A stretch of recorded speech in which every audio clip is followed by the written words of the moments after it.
So, welcome back to another episode of Theatre of Dreams Extra Time, where you got the red half of Manchester, the blue half of Manchester, and the red half of Liverpool represented. With me, I'm Rod Maxwell, Radio Alty, and member of this crew. Also, Don Bars from the blue side of Manchester will Hi, be Rod. finding out how he's feeling. How are you?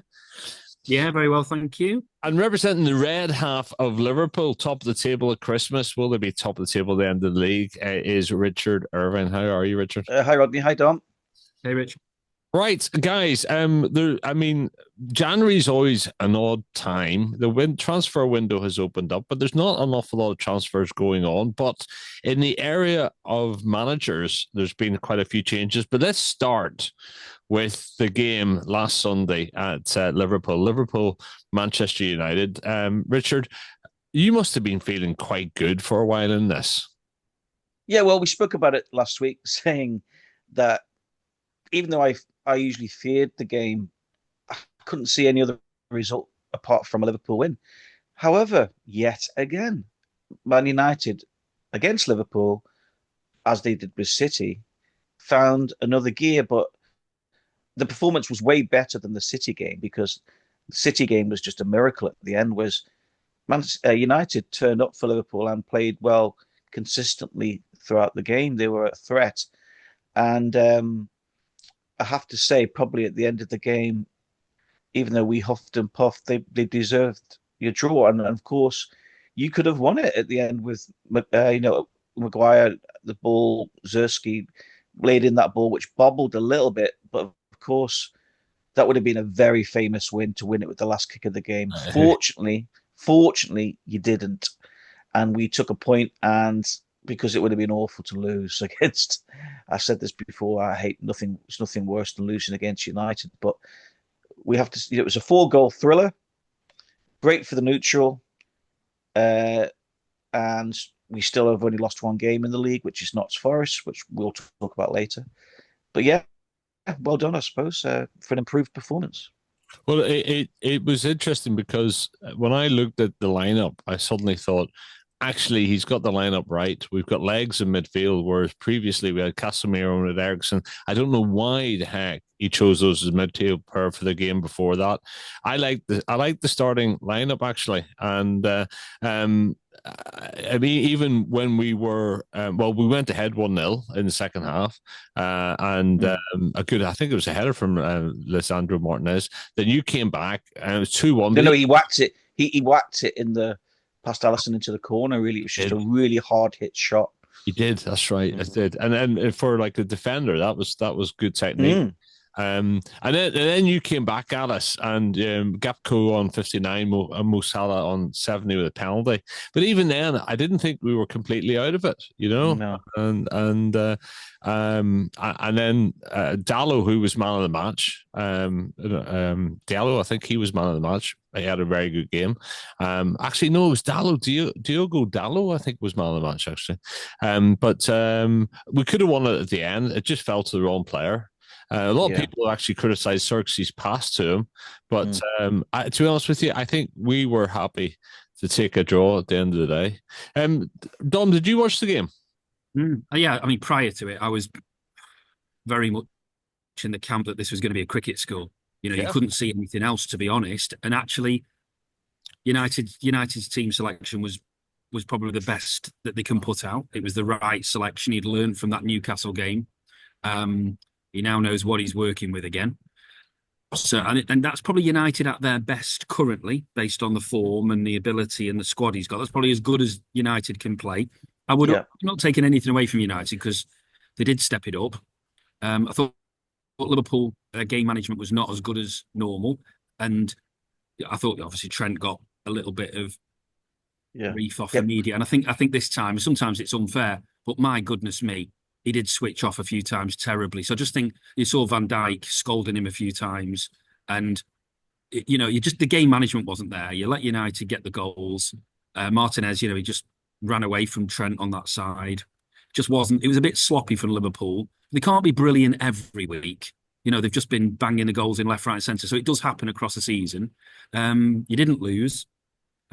Great result for United. Not a terrible result for Liverpool at all because of the gap. Don't forget the same weekend, Chelsea lost, Arsenal drew. Yeah. The only top 6 team to win was City, and we're miles off. So, it's one of those things where you can afford to drop points here and there. But I just thought overall, United ended up deserving something out of it. The obvious criticism is, why can't they do it more often? Yeah. And of course, it threw up the debate. You mentioned Alexander-Arnold. It threw up an interesting debate whether all this talk about Madrid and they'd made an offer and is his head being turned and what's going on, had that affected his display? I don't know what you think. No, because there's times when he's been playing magnificently well. I just think he does that. You've got to. I just think with Trent, you have to just accept that he is not a natural fullback. He's a sort of like right-sided quarterback who's very, very offensive. And unfortunately, the downside of his game is he will occasionally switch off. Kyle Walker's a bit like that. There's certain parts of his game he's very good at, but he can switch off. And there's other, they can't be good at everything. I know he's a defender, so fundamentally he should be, but he's not really a midfielder, is he? So he naturally has to play on that right side. And as long as you're in possession of the ball and controlling the game in the middle, Trent has it easy. If you're not controlling the game because you didn't well enough, then Trent gets exposed. So I would argue that... And this is the problem that even Southgate had, wasn't it? They were trying to find a role for him. It seems... It's a peculiar one, isn't it, with Alexander-Arnold, because he's this amazing... Quarterback's a great way of describing him. But even Southend, they tried to, design a role for him that was... not a midfielder. Just didn't work. He's not a midfielder. And in Spain, it will work for him because it's the lack of intensity. And I just think, in a Madrid team, he would look great. It's an obvious move for him. But at the moment, he will do that. He will switch off. And he had one of them days. He'll almost play like a bit of a Beckham type Real Madrid role, won't he? Do you think? He just those lovely passes and free kicks. If you're not under pressure, if you're dominating the ball, I've seen it with City for the last 6-7 years. The fullbacks we play quite often. Our left fullback's been a midfielder. Zinchenko, Fabian Delph. They weren't defenders. It's only recently we've had 4 big centre backs at the back, right? So if you're dominating the ball, fullback is an attacking role. If they didn't dominate it because United had more legs in there and more energy, there was more coming down that left flank. It just exposed him a little bit more. That's all. Yeah. But overall, it was honours even. And that's why Slot said afterwards, he said, he didn't have his best game. However, he was playing against 2 players there that were having an amazing game. Yeah. Do you think overall it was a case of, well, it could have been both of these things, but United raised their game, which is frustrating as a United fan because we have had games against the top 4 where we have raised our game and then we can't do it against the Brightons, the Brentfords, etc. Or do you think it was a case of Liverpool went off it for a while, and if you're a Liverpool fan or a member of the squad, you're thinking, right, we just need to make sure this doesn't become a habit. What do you think it was? I think still Liverpool remember that FA Cup defeat from last year where United won 3-2, and they still, in the back of their minds, I know the 7-0 was very flattering, but they know that this is the game that the world is looking on. And there's always a little bit of nerves from Liverpool as well. And they didn't play to their full potential. So there's just something about that fixture. It's like El Clasico. It's, usually it goes the way of the home team, but every now and again, the away team comes and causes issues. Yeah. Other notable results over the period. So let's talk about City for a minute, Dom. You beat I can't remember who you were playing actually. We won again. West Ham. West Ham, and of course, then Lopetegui lost his job after that. And is it Potter's gone in at West Ham? Is that right? Yeah, seems a good move to me. That good move. Yeah. But were you at the game then, Dom? Yeah. To be honest with you, not. Look, we're on a bit of momentum. We've won 2 games. We've got Salford this weekend, which should win. I'm not counting any chickens after the last 2 months. So a bit of momentum, only 1 game a week, a little bit of that relentless game play that we've had 2 a week for ages with a squad that's not fit. I've got to be honest, it was not a 4-1. If you're being really honest about it, and we had quality. Savinho played really well, and a bit of quality up front. Got the goals, mainly driven by him. An incredible ball in for Haaland. If anybody saw that one, that was a tremendous goal. But actually, defensively, it's the walk-in injured. So Akanji and I mean Aki's calmness kept us together, but Akanji probably had one of his worst City matches for ages because the lads just shouldn't have been on the pitch. I mean, it's that bad. So with West Ham had a centre forward, and Kudos had got some shooting boots on. It could have been 4-4 quite easily. But we take it and we move on and we keep building confidence. But trust me, we're still super fragile. And Dom, was that at West Ham? No, it was at City. Oh, was it City? Okay. Yeah, it was City. It went 4-0 up and it looked like, it didn't feel like a 4-0. They got 4-1. We went off the boil a bit. And as I say, there was opportunities because we are very, very fragile still. And we lack legs. We've talked about this in other episodes. We lack legs. So when people do come at us, West Ham have had a bad time, sat the manager. Yeah. So we ended up with the fixtures being friendly to us there. We've had Leicester, a weak West Ham, and a Salford. So it just gives the guys a chance to get hopefully 3 wins and feel a bit better about themselves. But we're still in a top 4 fight. Don't think for 1 minute that we're on some momentous 15-game unbeaten run. It won't happen unless we're signing in some fantastic players who all hit the ground running in January, which just doesn't happen. So we just keep ticking away and make sure we can stay in that top 4 because there's some great sides around us with better momentum at the moment in obviously the new kids on the block in Newcastle and Forest. So we'll see what happens. Before we turn to looking at the FA Cup, let's just talk about the manager roundabout at the moment because it started in full on mode because Lopetegui, I always get his name wrong, but the former West Ham manager was sacked after that game. It was after the game, wasn't it? The City and then Potter has returned to management at West Ham. You think that's a good move by them? I do. I'm surprised it's took him so long to come back into the game. He's obviously been waiting for the right opportunity. I think people say, "Well, was West Ham the right team?" I would argue that West Ham has a similarity to Brighton. I don't know about the ownership and the patience of the chairman at West Ham versus Brighton, but it's the right type of club I feel for Potter. Just that level underneath the top ones, where he just needs to go and re-establish himself as a top manager. I thought he might have ended up taking the Stoke job or something like that because he used to be a player there and would he drop to the Championship, but he didn't. He's gone to West Ham and, big club, big fan base. Everyone likes West Ham, really. They're one of those teams that, unless you're in London, you don't dislike them. They've got a romanticism about them from the past in the 80s, So, I think he'll do a good job. The thing about West Ham, though, for me, is the ownership structure, and I don't know it verbatim, but of late and post sort of Harry Redknapp period, it seems to have been a little bit more fragile, a little bit more choppy, and like the club doesn't really know how to be managed, if you like.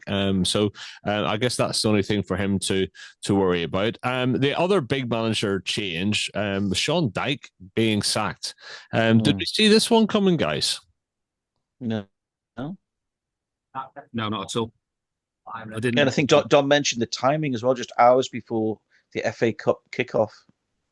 Yeah, and that I mean, it shows the nervousness of the Everton board, who I thought traditionally were quite loyal to their managers in a way, to a tune. But Sean Dyche, I mean, where are they sitting? They're sitting 16th in the table, 17 points, only 1 point off the relegation zone, I guess. They've gone early. And of course, it's who's gone in there? Who's been linked? Actually, yes, Moyes has been linked. Moyes, who's the ex-West Ham manager, who left West Ham in great condition. I think the issue with Everton is that they've been very tight at the back and not conceding goals, but they're just not scoring goals, are they? And apparently it's very poor to watch. It's like, you could compare it to like watching recent Stoke. Apparently it's very boring to watch. Not much goal action and just relying on just keeping goals out. Pickford. I mean, I have great respect for Dyche as a manager. He talks very well, but he is, without sort of pigeonholing him, or it's not a criticism, he is the modern day Sam Allardyce. So he's stabilised them. He did a great job at Burnley. Wasn't pretty, made him hard to beat. Had some robust forward players and did well there. Tried to do it at Everton. But if you don't have a great squad and great tools, but defensively they're relatively solid. I wonder if Everton fans are really excited about Moyes going back, or do you think they just think we're going backwards again rather than forwards? Well, new stadium. Yeah. But the problem is it's all right having a new stadium and new impetus, but it doesn't necessarily mean it's going to be all blazing. I remember City after we went to the Commonwealth Stadium. In those early years, it was the Stuart Pearce era of trying to just hang on in there, and it was the most boring football we've ever had. Not criticism of Stuart Pearce, just the tools that he had at the time. And Everton have got some workers. You've got people like Seamus Coleman and great professionals. They're not going to tear it up as attractive footballers, are they? I suppose Everton are thinking for the last 6 months at Goodison Park that at least Moyes can come in. He's familiar with everything, and he'll keep them up. But then a lot of people think that Sean Dyche would have kept them up. I think Moyes is better. I think Moyes is better, don't you? Do you? He won a European Cup for West Ham. He got West Ham in the top 8. I know. Also, I think you've got the January transfer window. You've got your last throw of the dice for the season. Maybe the board trust Moyes to find a better quality player than Dyche. As much as anything else. The transfer window at the moment has been very, very quiet. But now with these manager changes, you're going to see it really come alive. I think. But I think they've gone back to a comfortable pair of slippers at the moment to nurse the club through the next couple of seasons, so that when they move to the new stadium, whatever that is, everything. Well, September, August. August is when they're meant to be moving in. There you go. It's really the last half of the season that this manager's. They'll probably give Moyes a couple of years contract, won't they? Might be a holding position, mightn't it, while they try and make themselves more attractive to.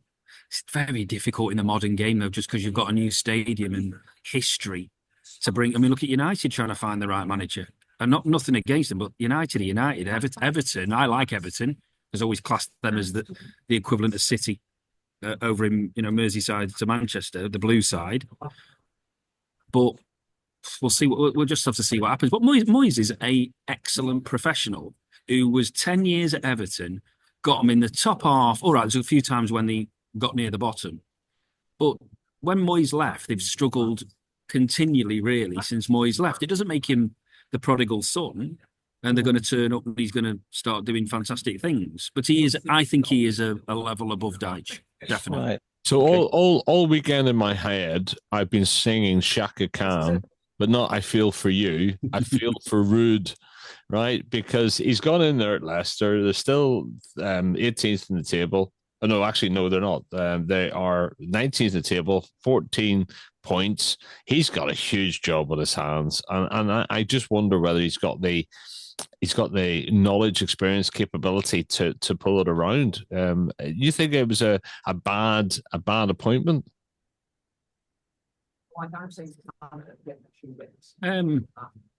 Well, we'll find out in the summer, won't we? But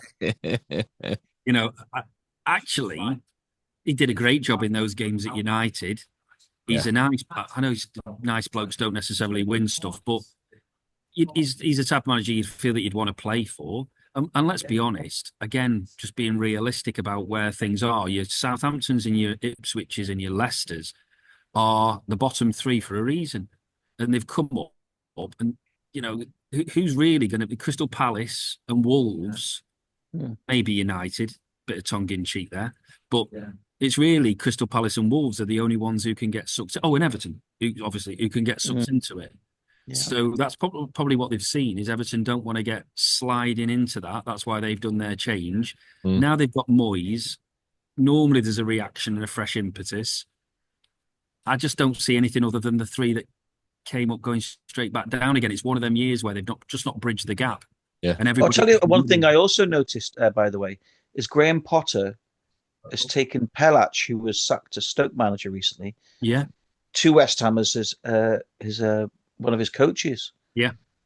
So Obviously, he's better number 2 than a number 1. So yeah, The other headline for the weekend, which I saw, which I thought was quite funny, is the corporate member of Southampton who predicted that they would lose 5-0.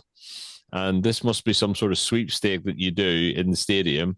And it got called out on the tannoy that she had won the whatever the sweep was for predicting that they would get stuffed 5-0 by Brentford, and she got booed by the home fans. I mean, that's a big loss, isn't it, to Brentford, that game? that was shocking actually, because I thought about what Dom said, that Southampton are going to Man United. Is it this week? middle of next is it the game middle of next week after the Yeah, and that if it went badly for Man United, then it could go. But looking at that, No, you can't see it. No. They look like they're in free fall. Well, we got Southampton home on the 16th of January. So, I mean, we said this already. United are in a strange position. It's almost which United turn up. I think that Liverpool result will give them great. I think they'll give them a bit of a boost. Actually, I think I can see a resounding win against Southampton, and you'll start to feel better about yourselves. Well, we need a new striker, and there's talk about bringing in one of his players from his last club. It's about who we get rid of, and it's about moving on the likes of Casemiro on 300,000 a week, and Ericsson as well. We need to move these players on. But there you go. It's FA Cup weekend this weekend, and let's look at who you have got. We've got Accrington Stanley. That's a brilliant tie, though, isn't it? It is a good tie. That's a good tie. It's third. It's third round, so it's the first time that the Premier League clubs come into the FA Cup, isn't it? Big paydays for Accrington and Salford. I mean, for the romanticism of the cup, you'd want Liverpool to be at Accrington. Those sorts of games that you remember when I was young, watching Port Vale beat Tottenham, and Sutton United beating maybe Tottenham again. But from a payday point of view, you can't. The chairman of Accrington and Salford will be absolutely delighted being able to go to the two big clubs. So tonight, Friday night, is Villa West Ham is the big one, 8:00. You can't see much else but a Villa win there. It'll be Potter's first game in charge of West Ham. I assume he'll take the dugout then. Yeah. So that's I mean, in some ways, that's a free knock for West Ham, isn't it? It's a case of go out there, show what you can do. So it could be a banana skin for Villa, but you can't imagine anything other than a Villa win. The other game is Wycombe versus Portsmouth. I mean, Portsmouth who've slid into obscurity almost in the Football League. I would imagine Wycombe will win that at home. And then into Saturday, the pick of the ties. Well, as you said, Liverpool Accrington. That is a dream game for Accrington Stanley, and it's a bit of a derby in the northwest, isn't it? And Chelsea Morecambe. That'll be a nice game for Morecambe as well. Who have you got, Dom? Salford. So again, I'm expecting a few United fans in the crowd there, aren't you? Coming. It might be a bit spicy. That'd be good. I'm going to go. It's a 5:30 kickoff. I think because of TV tomorrow. We're bound to play a second team and have the lads on the bench. We're bound to see some of the juniors that are not getting game time. Your McAtees particularly will be able to put his authority on it. I just make one point. I can't see it selling. Grealish. Well, yeah. I don't think we'll sell anyone this January because we haven't got enough bodies as it is. But if McAtee doesn't play tomorrow, for any reason, you can guarantee he's on his way somewhere, right? Because tomorrow he should be the main man. So we'll see what happens there. But it's going to be some of the second string team, but it'll still be a great game. We've got to play good atmosphere, good northwest Manchester area derby. It's good. Rodney, It's while a- you're talking about cups, I think we do need to mention the two semi-finals in the Carabao Cup, because I don't think anyone would have seen Arsenal lose at home to Newcastle like they did. Very true. Actually, that game, It was a wasn't fabulous it? result for Newcastle, 2-0, and again featuring a goal by the one that Isaac. Isak, that Dom highly rates. And I remember Dom saying last week that who's going to be able to afford Isak if he was to go in the summer. And there's already reports saying that Arsenal, if they're interested, even they won't be able to afford him. So that's an interesting. Well, no one's going to move from Newcastle. That's the thing. Now, we would have. I think I mentioned last time if City were fishing around for people like Bruno, who we've been linked with. That's not going. None of that's going to happen because you would argue right now, Newcastle are, well, statistically they're actually on more form than Liverpool. Yeah, 7 straight wins. That midfield is 7. Wow. that midfield is majestic. The balance, the power, they're solid at the back. Arsenal had 12 corners, and they've got this set piece record, haven't they? Yes. Newcastle dealt with it easy peasy because Did they're they? big, Yeah. and they've got this striker up front. So I don't think I'm not going to get too carried away, but this Newcastle team are going to cause some serious problems for everybody for the So we've got to wait a month leading- apparently for that return leg. So you can only see Newcastle going on to win that overall. Arsenal can do. Arsenal are capable of going up there and doing a job. If the first goal at 2-0, it's that classic first goal thing, isn't it? But Newcastle will go for it at St James's Port. Great home record, but that team just looks really balanced. What a job he's done. If there was, I think the gap's a bit too big to Liverpool. But right now, if they were 3 or 4 points closer, you honestly just got to watch how close they run. I could see them finishing second at the moment. I really could. They've had a run of 4 straight wins in the league so far the last 5 games. So they're sitting 5th in the table, and Notts Forest are the only other team with a better win record over the last 5. They've won all last 5 games. So yeah, the EFL Cup. I mean, it's you say 4 weeks until the next round of games. Then Yeah, I mean, we got Liverpool. Obviously, Tottenham nicked it at the end, but quite a controversial goal, 1-0. But Liverpool will be, I think, quite confident that they can overturn that at Anfield. But it did throw up quite a controversial moment, which is it Berger now?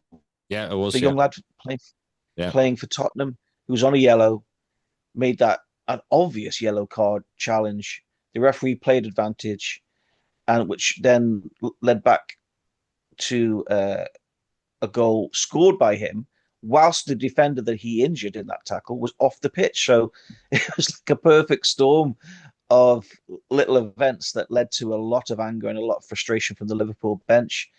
Again, Liverpool not playing particularly at their best, but I thought it was going to be a draw, and it did bring a smile last to the Tottenham manager's face. I mean, God, he's so grumpy. Whenever I watch him being interviewed, just remind me of his name again. I can never say it. Postecoglou. Yes. Well done.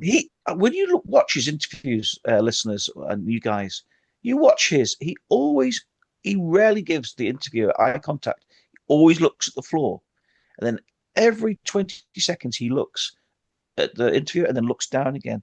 Very peculiar style of. Obviously, doesn't like being interviewed, and he had a lot to say about VAR after the game as well. By the way, how much he hates it and how much screen time in his house is limited.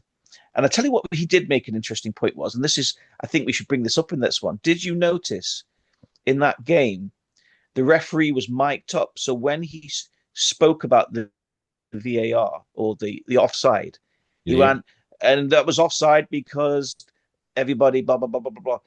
Well, he hated that. He says, "Gosh, have you guys? You invented the game, came from you.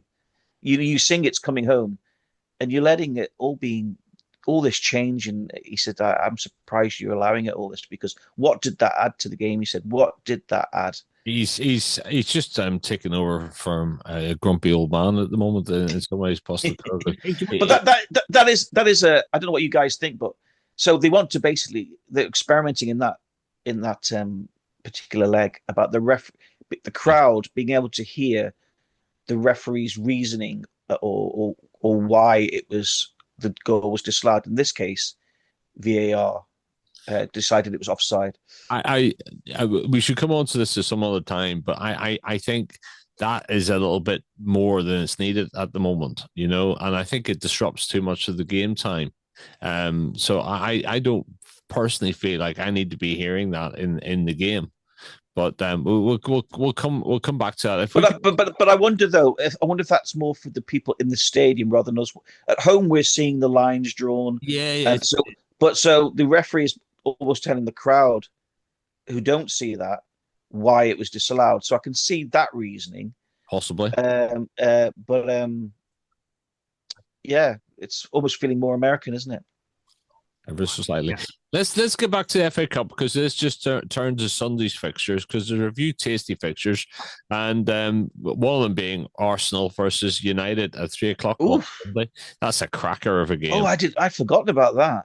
Absolute cracker. I had forgotten about it too, to be honest with you. So that's a big game. Is that at the Emirates? It's at the Emirates, yeah. Wow. That actually could be a good time for United, because it's a bit of a free knock in some ways, and it's also, I mean, it's got the possibility of being a classic Arsenal United game, full thrust. What'll be interesting though is that, whereas before the classic Arsenal United games, and I've been lucky enough to be to many of them, there's always big personalities on the pitch, and it was always quite feisty. I don't see that anymore between these two clubs, and what I do hope we see is good technicality, really good technical, fast-flowing game. So that's a really interesting game. And then Crystal. How can you see that going, Dom? How can you see that going? I feel it could be honestly like a 0-0. I think if United turn up shape-wise, discipline-wise, and attitude-wise like they did against Liverpool, Arsenal don't have the firepower, right? So they don't. They've got no Saka. They've often got Martinelli, who can do a bit here and there. But I'm not. Havertz is not a terrible player. I wish I was as bad as Havertz. I'm not criticising that, but he's not really, a 25 goal a season man. So again, Jesus, and I just think that if United set up right and do their job as individuals right, that could be a 0-0. Is it decided on the day? Do we go straight to extra time and penalties? I don't know what the... I was just about to ask that. I don't think there are replays anymore, is there? I'm not sure. So I think that could be low scoring. Definitely. Yeah. What should be 3-3 now? But I would. That's my take on it. But you'd fancy Arsenal, really, just have a little bit too much at the Emirates as well. That's what Newcastle thought. The dream FA Cup tie is actually before that. It's Tamworth versus Tottenham. I mean, that is an absolute dream tie. And I'm reading this from the website, but Tamworth play at the Lamb Ground. So I wonder if it'll be lambs to the slaughter at Tottenham. I'm sure it will be. But I don't even know, what league do Tamworth play in, actually? Will they be in the National League? It must be. The only previous FA Cup game against the top flight side came in the third round in 2011, 2012, and they lost 2-0 against David Moyes' Everton. So there you go. It's Tamworth's fourth appearance in the FA Cup third round stage. They went out in 2005, 6, 6, 7, and 11, 12. They've got some form, haven't they? But there you go. So that's a dream tie. I mean, they probably would have loved to have gone to Tottenham Stadium for the money, but as fans, I love to see the big teams come to the smaller venues, and that game's on telly, I would imagine, 12:30. I imagine it is actually. So it's good all round. So it's a good day of FA Cup action. And the other one, Newcastle take on Bromley at 3 o'clock as well. And then the tea time game is Southampton versus Swansea City at 4:30. That'll be the other televised game as well.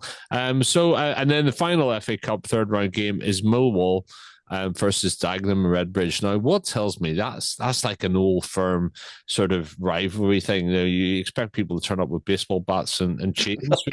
Don't you?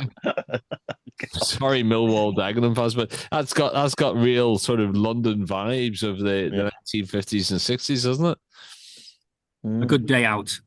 A good day out. A good day out. Who do you fancy for the FA Cup then? If we were to make an early shout now going into the third round, obviously you need to look at the draw and all the usual bits. Gosh, I think it's too early to call. I don't know. Usual suspects. There's less shocks with the Premiership now. The most likelihood with shocks this weekend would be Championship teams who go out because they put weaker sides and don't pay enough attention to it. That's most likely, isn't it, than the Premiership teams getting knocked out, to be fair. Yeah. But I would just put my neck on the line, and I would just watch Newcastle, obviously in the Carabao and in this. Yeah. Form, they're going to get a comfortable ride now. Yeah. And City are going to have to take it seriously because we've not got much else to play for. But Newcastle are a better team than us right now. So and I was saying to a Tottenham fan by text that there's a lot of neutrals that really want the Tottenham and Newcastle Carabao Cup finals just to see other people in a final. And somebody else, Newcastle have never won anything, have they? Whereas Tottenham have won an FA Cup. It's been a while. Been a while. So there's a lot of people that want that, I think, to be the final. But I can't. It's too early to call for me. But yeah, you're right, Newcastle. Well, I must have given up now because I'm following Newcastle and Forest more than anybody else, hoping that we've got another Leicester City season where, there's my narrative still. I won't go away from Rich. Which is why this week. Yeah, which is why I think Tuesday's game, Forest at Forest against Liverpool, is such a intriguing encounter. Liverpool will not want to lose it; they'll want to win it, but they won't want to lose it. But then if they draw it, that'll be another draw. So they're going to have to be careful, these draws stacking up. But who knows what kind of Liverpool's going to... What I think you said this last week, though, Dom, is they'll be able to rest a lot of people for Accrington and Stanley, no disrespect. So will they have a nice freshness about them on Tuesday? We'll see. I think it could be a defining game. So can I just say just one thing? I think this, and I mentioned this last time, Liverpool have got Forest away and Brentford away. Yeah. If they navigate those 6 points, come away with 4, then I think it's done. The chink for all of us chasing you is that Brentford is tough, right? And I'm not thinking that's City, by the way, because we've got Brentford away as well. Brentford have got City and Liverpool back to back at home. But I just think if you can navigate those, you're in the driving seat. If Forest pull anything off again, like they did at your place, they've got momentum, they're at home, you're still favourites. But if they could, then if you only got 3 points and a 6-pointer went to Forest, it just keeps it interesting because it's very close to being. And I think if we lost both games, it could be slipping. You're still favourites, but Arsenal will love that because, look, there's just a lot of football. But those next 2 matches for Liverpool, I think, are really, really cheap. But by the time that we speak again, we'll know some results. Yeah. Given it's the January transfer window open, just quickly go around each of our teams and discuss what you think you need. What would be your priorities in the window? So let's start with you, Dom. What does City need to do? Can we just have a whole program on that? What do we need? We need legs in midfield. So I know that they're also looking at centre backs, maybe a right back because Kyle Walker is struggling. He's just struggling. That's not. His knees have gone and all the rest of it. And Rico is limited for me. So I think they'll be looking at a right defensive player. And they'll be looking at definitely in the middle of the park and somebody maybe to cover Haaland, even if it was a loan, somebody else, because the lad can't get off the pitch. He's got to play every minute of every game. So I just think we need at least three faces. I'm not sure that's actually possible in January. We're linked with a couple at the moment, but we need to get this business done. Normally we do it pretty quick. So let's just see what happens in the next 7 days. But we need at least 3 bodies. And Richard, Liverpool, the danger when you're in a good position is you tinker too much and you upset the rhythm of the team. But what do you think Liverpool might be? I don't think I wouldn't be surprised if we don't do any business. I think they'll try and stick with the squad that they've got. And I know people saying that Robertson is getting a bit leggy, and I don't think Trent will go in this window. So I think they'll probably stick as they are. I think. I'll make you a prediction. Harvey Elliott will go this January. Oh no! Yeah, I'll make you a prediction. I don't want him to go. Maybe only on loan, and probably abroad. I could see him going somewhere like Germany on loan. So I'll give you that prediction. There you go. It's a Bar's prediction. Where have you got that from? Just do. Richard, you forget who he bumps Does he live in your apartment block? Yeah. Does he? There's a super agent there. I think there you go. Maybe Tom's actually touting to be an agent to the Stars, Richard. I think that would be a shame if he went at January because of his injuries recently. He needs to play football. Yeah. He does, doesn't he? To be fair, he does. He needs to play football. I don't think sell him. I think they would send him on loan, maybe with a recall option or something, but the lad needs to play some football and he's not going to while you've got this momentum. Jones looks so good. Gravison, he's not going to get enough game time. Yes, but when you in the Carabao, the FA Cup, the Champions League, I think they will. And I mean, look just what happened with the defensive injuries recently with Konate and Gomez. You think you've got loads of players and suddenly you need them. I think they'll keep everyone together. I do.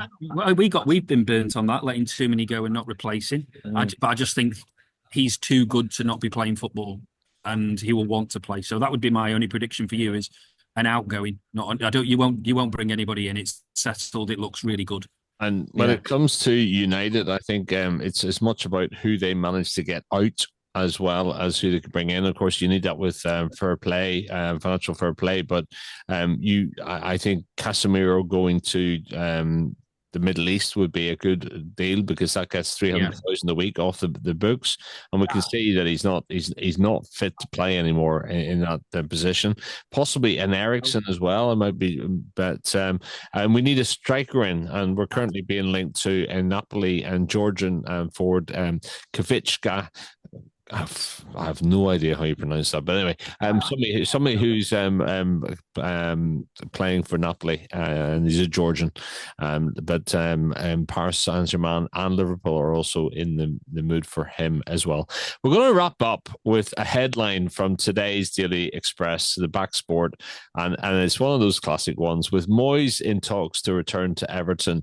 The headline at the back of the Daily Express sports page is Deja Blue. I think that wraps it up. That is the Theatre of Dreams Extra Time. Thanks for listening to. You've been listening to Don Bars, Richard Irvine, and myself, Rod Maxwell. We'll be back with you again next week. Thank you.